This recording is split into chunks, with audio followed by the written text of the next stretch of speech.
Па самиот осврт за, веќе може да кажем, изминатата производна 2017 година, што се однесува до земеделието и до земеделските производители, можеме да кажеме дека помина уште една тешка година за нашиот земеделски производител.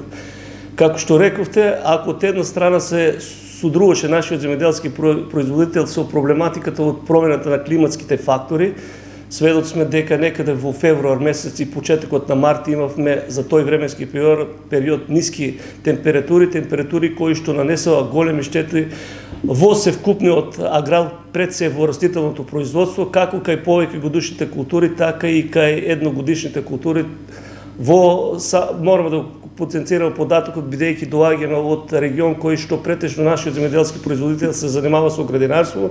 Имавме огромни штети во самото градинарство, уште на стартот, па не мал број од самите земеделски производители кои што не презедоа соодветни мерки, беа принудени уште на почетокот да влегуваат со нови трошоци, со засадување на нов семенски материјал, а со тоа пак ќе потенцираме дека му се зголемија трошоците во тековната година. Меѓутоа не беше само тој проблем во земеделието и за нашиот земеделски производител, сите низа околности кои што ги следува нашите земеделски производители во тековната година. Знаеме дека наидувавме на огромни проблеми пред се во пласманот на самите земеделски производи. Еве ќе зборуваме пред се за градинарството.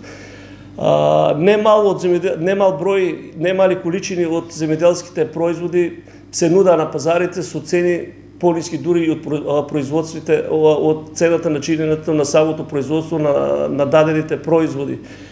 Меѓутоа,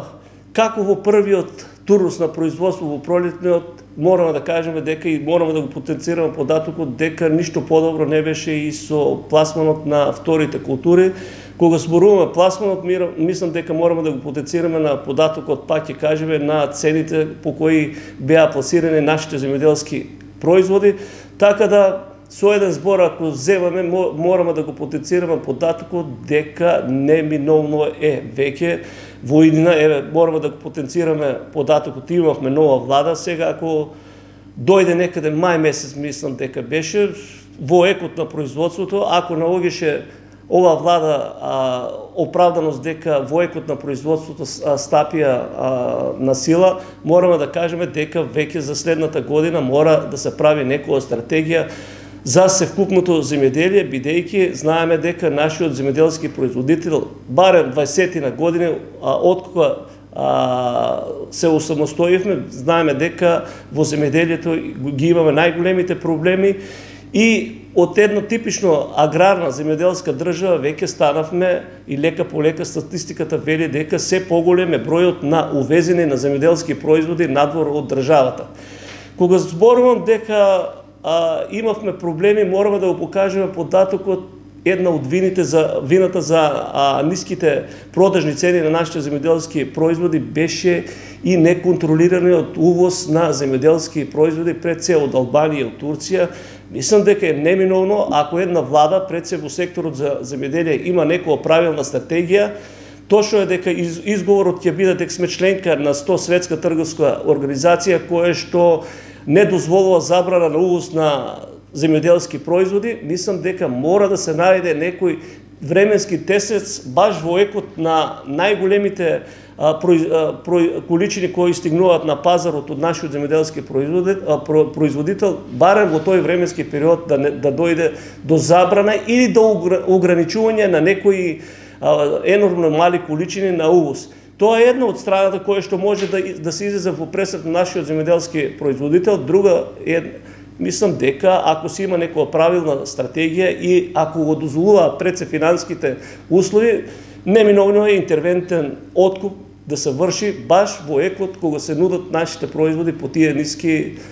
цени. Меѓутоа мораме да кажеме дека ако од една страна ова влада беше на сила стапи во екот на баш веќе во пласманот на производот, меѓутоа не за фалба, мораме да потенцираме дека смогна сили колку толку за тој временски период да ги барем најголемиот процент од субвенциите ги даде на нашиот земеделски производител. Меѓутоа според мене тие средства наместо да има намена за тоа што треба да бидат намените, значи за размона компонента и зголемување како на површините, така и на производството, мислам баш во тој период нашиот земјоделски производител гледаше колку толку да ги покрие, да ја покрие загубата што ја имаше од продажбата на ниските откупни цени на нашите земјоделски производи.